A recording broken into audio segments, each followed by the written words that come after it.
What's going on, y'all? Welcome back to another episode of The Jump. A little recap of the past weekend, some things to look forward to, and just overall college basketball talk as always. Sprinkling in some college football because of an idea that I got from another person in media. So, with all that being said, let's get straight into it.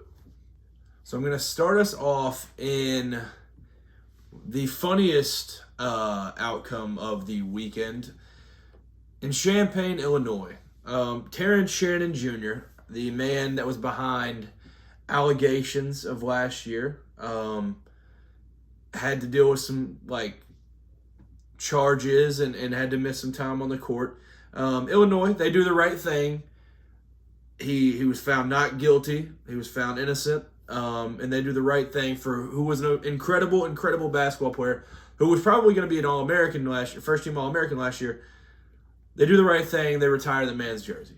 But for those of you that didn't see it, they hang the jersey, and when they unveil it, it's upside down. Somebody definitely got fired. We'll just put it that way. And I mean, the AD or whoever they were talking to made it seem like that was kind of the outcome. He was like, well, this definitely will not happen again. So yeah, it was obviously hilarious. And Terrence Shannon Jr., he handles it pretty well. I'll get into that here in a second. Before I get to that, talk about the game. So they're hosting Michigan State, a big game. Ranked Michigan State team, really good team this year. They lose 79-65. The game was 67-66, Illinois' lead with 6 minutes left. Now, I just said they finished with 65 points. There was a goaltending call that they reviewed that was from prior to the 6 minutes left, and they ended up taking 2 points off. So they end up losing, and Michigan State ends this game on a 13-2 run. It was incredible, unlike any run we've ever seen. So yeah, great win for Michigan State, road win. Like I've said multiple times, Illinois, very, very talented team, so it's a good team to beat. And that also was the game that made Tom Izzo the all-time winningest coach in Big Ten history. So, what an incredible accomplishment. And it's even funnier because the opportunity was laid perfectly. Bob Knight was the all-time leader, and he could have broke the record against Indiana. And this checked-out Indiana team with a coach that's already announced he's not coming back next year, and all this chaos, Indiana still beats them. It was in East Lansing, too. So it's even crazier. It's a wild college basketball thing, but he ends up beating Illinois, and the win over Illinois gets him the record. So shout out to Tom Izzo for that. But like I said, Terrence Shannon Jr. ends up handling this as good as you can possibly handle it. I think if we're being honest, we'd be upset if our jersey was hung upside down. But this is how he deals with it. He brings out this shirt that on the front has the banner that says 23-24 on it, and it's literally just the banner upside down. And then on the back it says, when life has you upside down, turn it around, -TSJ. So, he has that shirt, and the proceeds from my upside down banner shirt will benefit the Don Moyer Boys and Girls Club.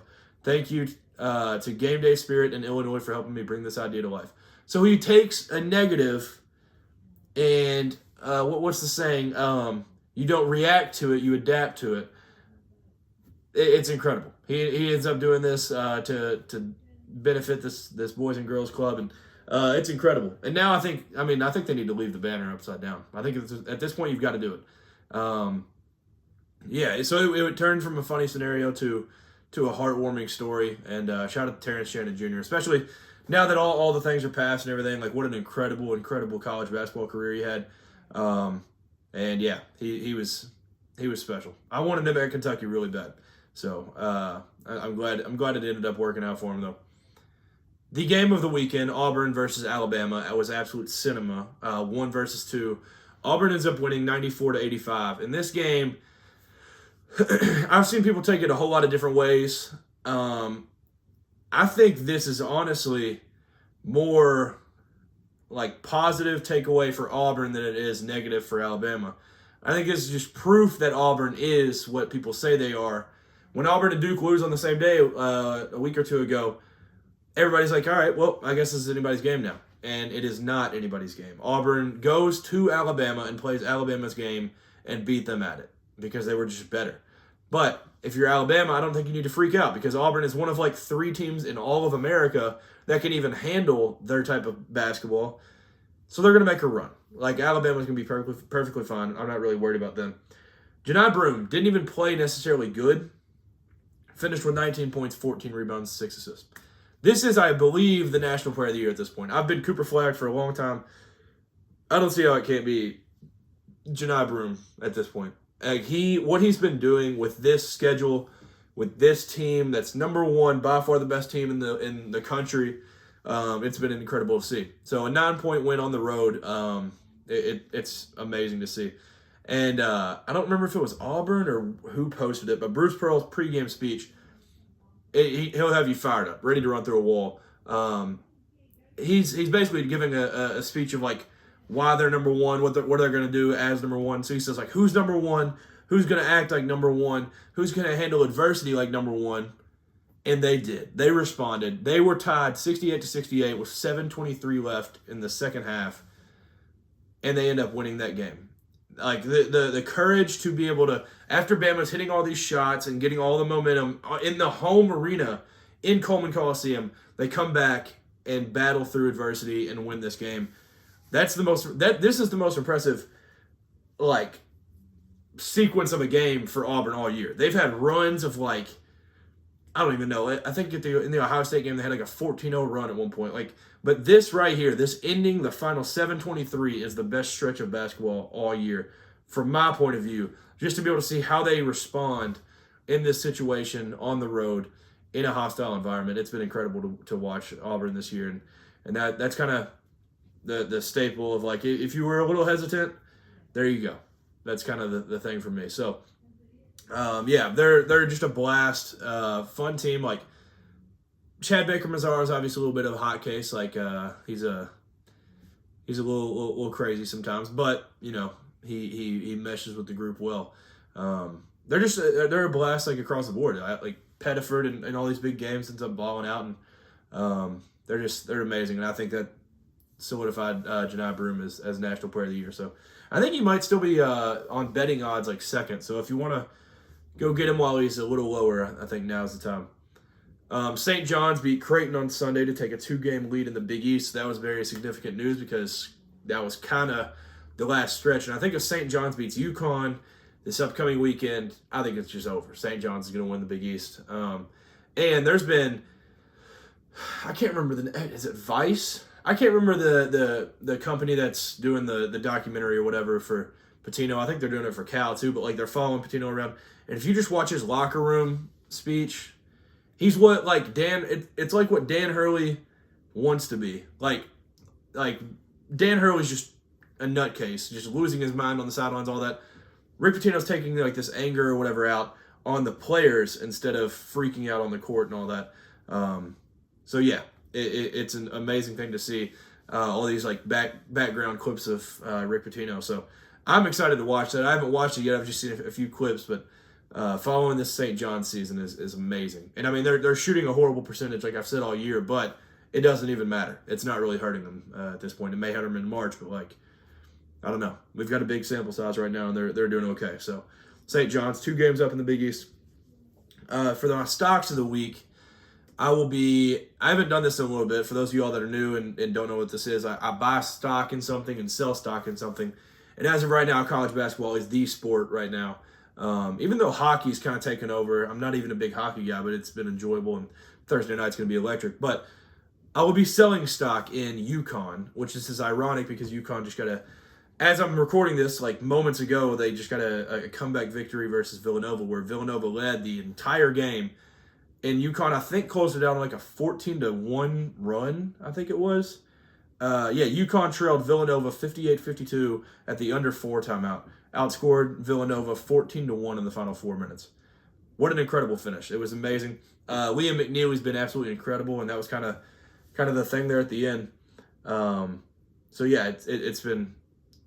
I was selling stock in them because the horrendous loss this weekend, and I thought they were about to do it tonight because Eric Dixon was balling. Wooga Poplar had some little stretches there. Like, I thought Villanova was going to roll. So UConn, big win, big bounce back win. But I'm still going to sell stock because of that horrendous loss. I think it was 85 straight possessions where they turned it over down the stretch.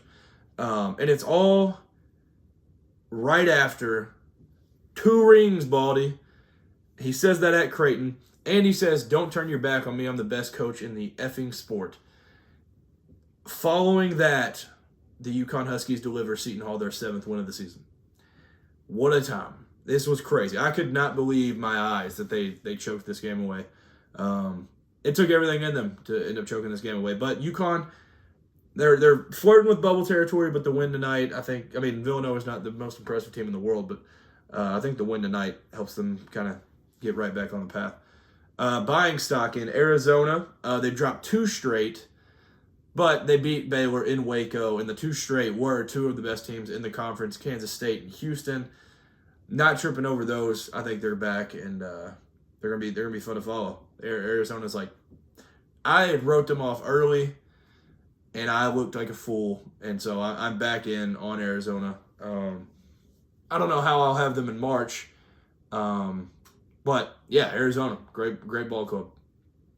Tonight in college basketball, Purdue just lost to Michigan State. There's actually 12 seconds left it just went final.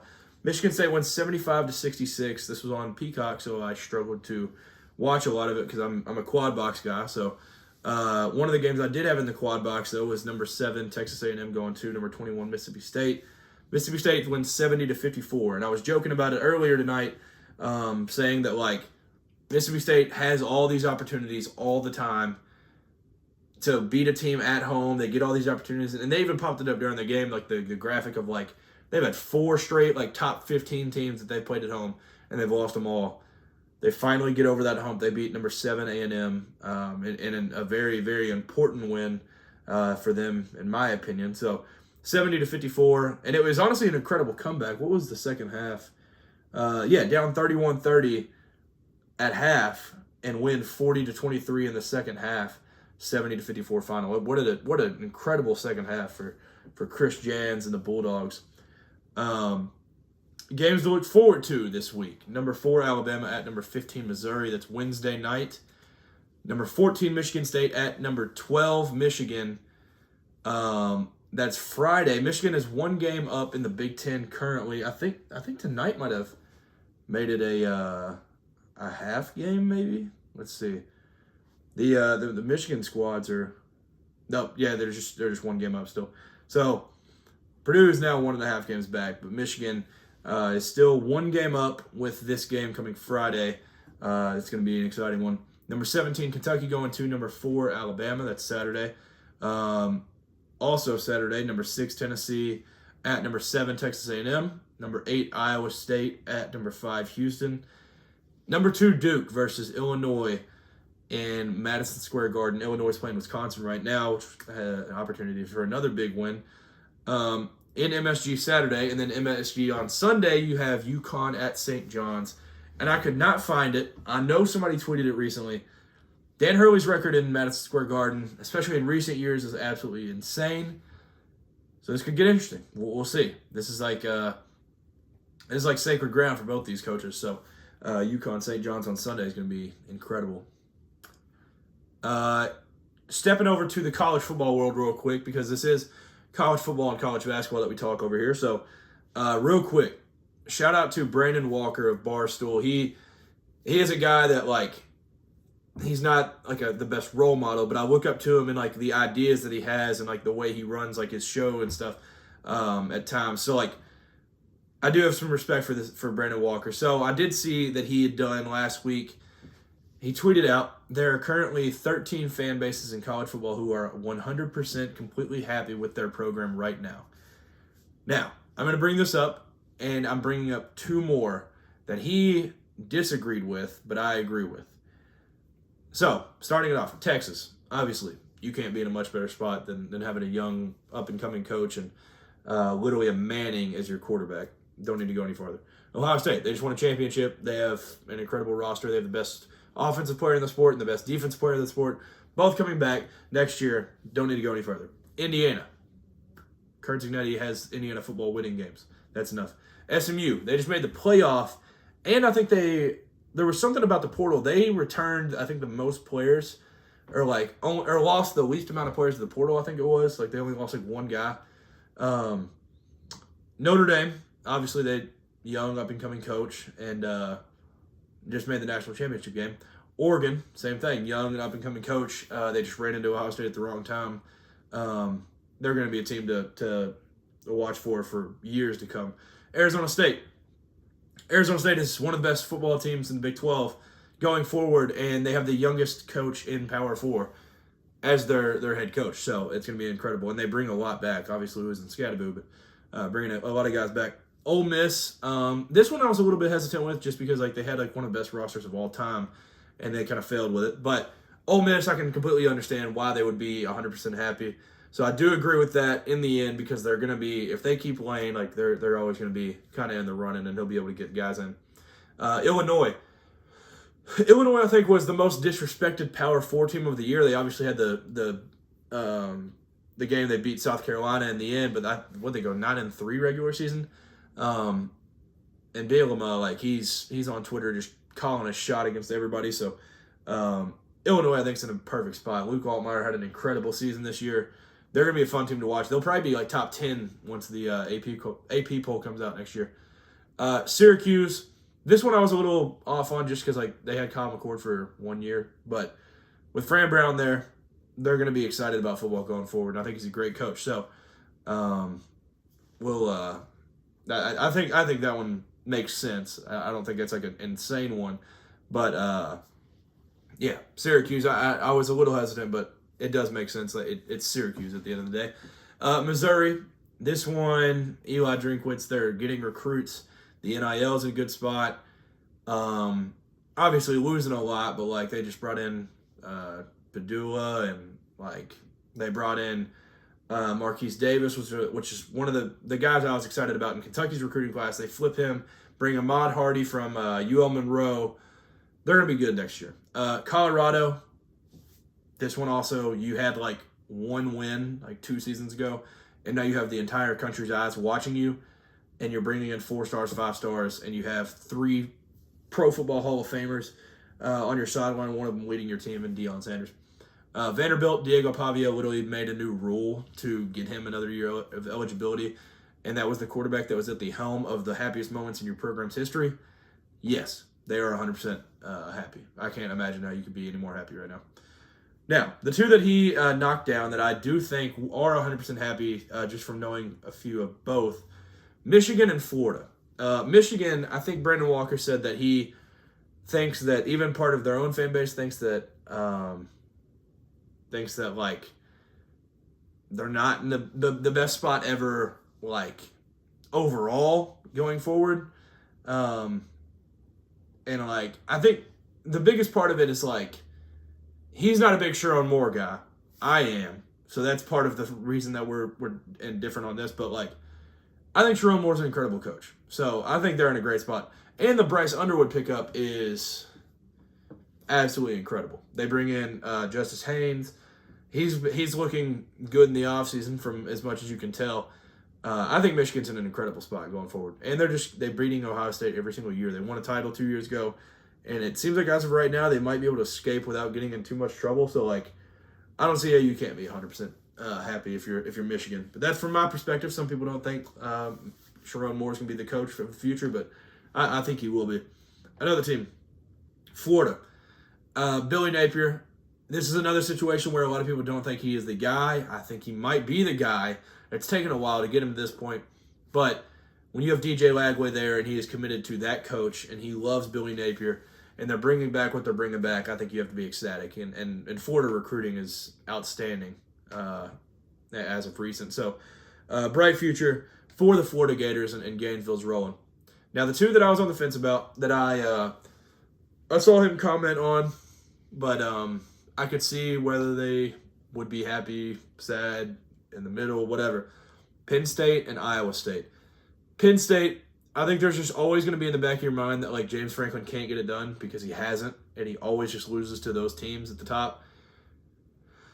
But I think you could be 100% or 100% happy because you have the best roster in college football next year. You brought back everybody, other than like Tyler Warren and Abdul Carter. But like for the most part, I think like what is it, Denied, Dennis Sutton, like that the defense is gonna be incredible. You just stole your rival's defensive coordinator, and I think they're gonna be a fun team to watch next year, and probably should be the title favorite, I would imagine, going into next year with what they were able to retain. And then Iowa State.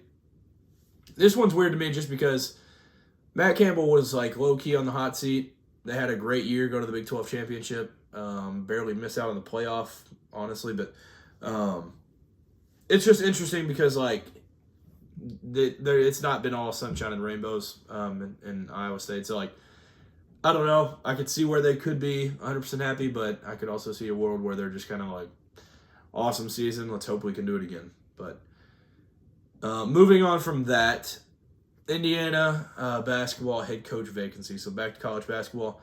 Brad Stevens officially turned down the job. That was always going to be the longest of long shots. It didn't shock anybody that he turned the job down. But yeah, that one was wiped off the board really quick. Some of the long shots that I think they'll look at: Scott Drew, Bruce Pearl, Nate Oates, and Dusty May. I think Dusty May is not going to leave Michigan. That's just my personal thing. I don't know anything about the whole situation, but I think Indiana's just 1 year late on the situation. I don't think he's going to like leave. I don't think it's a lateral move. I think a guy like him, I think he respects the history of Indiana, but I don't know if he at this point moves after 1 year. Like it seemed like he was hesitant to even leave FAU to go to Michigan. I don't think he's going to one school and then hopping right away. But I've been wrong before. If I was always right, then I would be in Vegas.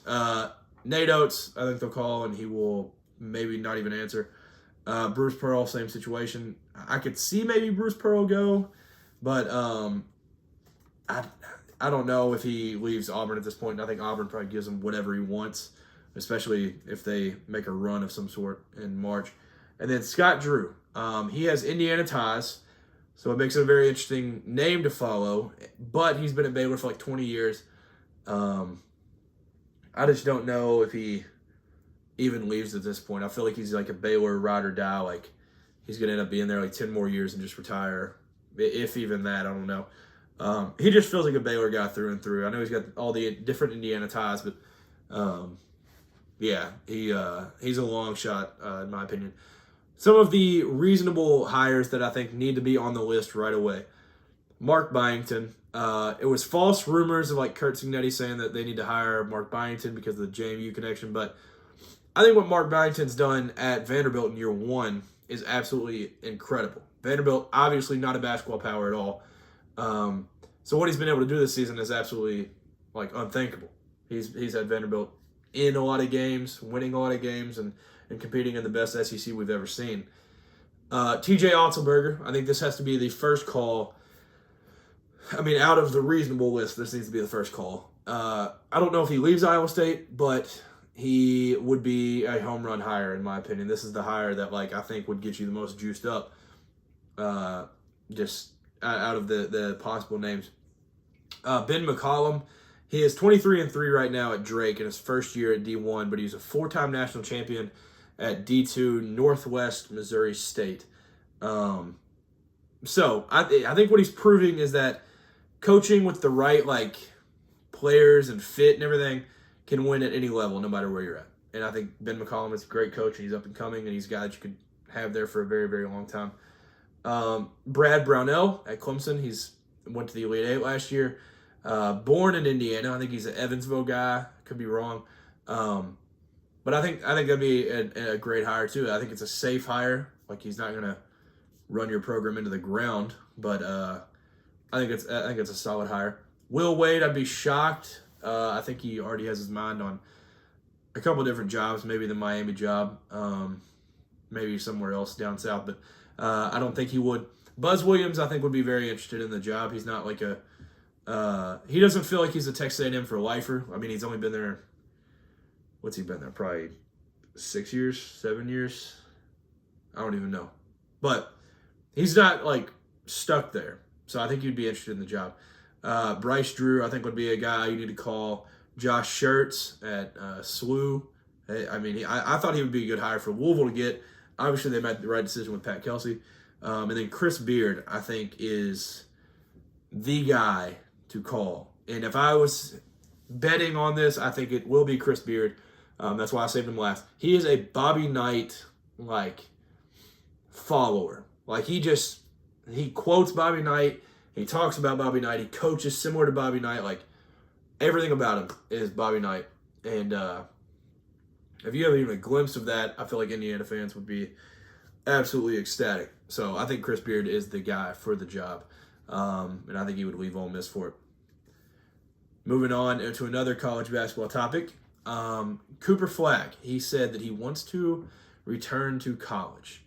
This was a article by The Athletic where they asked him about him coming back or going away. I don't remember what the initial question was, but he says he wants to return to college. Now, he makes one of the biggest NIL, he's one of the highest paid NIL guys in the country already. I don't think there's a world where this even happens. As soon as it was brought up, I was like, his agents won't allow that. There's no way.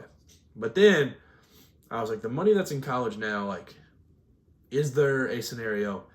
And I don't think Duke is dumb enough to offer the money that it would cost to keep him in college.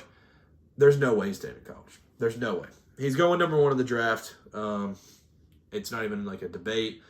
Cooper Flagg will not be staying at Duke. But I had to bring it up because it's a college basketball topic and arguably the National Player of the Year in college this year. So it would be wild, though. It would be super cool to have guys stay in college now, but he's definitely gone. There's no way. Selection Sunday is now less than 4 weeks away. So at the recording of this podcast, and hopefully if you're watching this tomorrow, you'll be filling out a bracket when this video is up 4 weeks from now. It's incredible. And I wrote a column this morning on the fact that we will probably be having a new national champion in college basketball this year. So I wrote something last week. Let me see if I can get the website pulled up. I wrote something last week where I said I think there are 6 teams that could win a national championship. Now, those 6 teams are Auburn, Alabama, Houston, Iowa State, Florida, and Duke. Now, those teams are very interesting because Auburn, Alabama, Houston, and Iowa State have never won an NCAA tournament, so they're looking to do their first in 2025. The Florida Gators' last championship game came back in 2007 when they had gone back-to-back, and then the Duke Blue Devils haven't won one since 2015. So at best, if the champion is out of my group of 6, it'll be a decade since the last champion. I think that's incredible. I think that's something that, as a college basketball fan, it's not hard for me to get excited about March and everything going forward. But I think if you're a neutral fan or you're a common fan and you just want something to latch onto to get you excited, I think that is a perfect reason. You're getting a new champion, a fan base that will be excited and just super, super, super happy about the situation that they're in. Winning a national championship at some of these schools is something that they will never experience again, and it'll be the best day of some people's lives. So I think that's something that you could definitely latch onto. And the reason I say that it'll be a new champ is because this Week 16 AP poll that came out yesterday as I'm recording this had some interesting takeaways. UConn, unranked. Baylor, unranked. Virginia, unranked. Villanova, unranked. North Carolina, unranked. And Kansas was 23. Those are all of the recent national champions in these last recent years, and all of those teams are either unranked or ranked very, very low in the poll. So I think it's going to be a super interesting tournament to watch for that reason alone.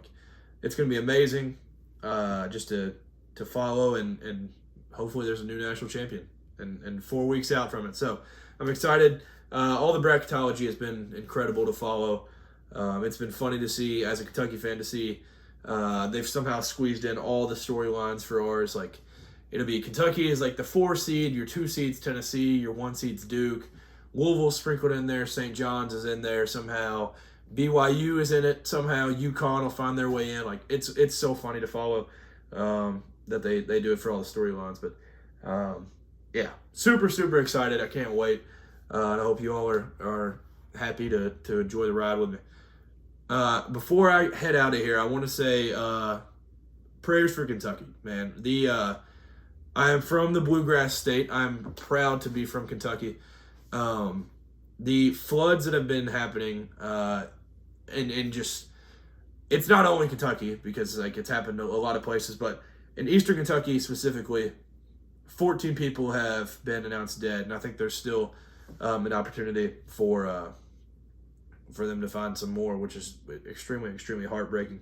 But this is the same area of the state that had a flood in 2022, and people literally just got their houses rebuilt from that flood, and they just got destroyed again. So this is absolutely, absolutely devastating, and it couldn't come at a worse time either, because Kentucky's about to get hit with a crazy amount of snow and a crazy amount of freezing temperatures, and it's gonna be in like the teens for the next like week. So it's not making any situation any easier. So prayers for Kentucky.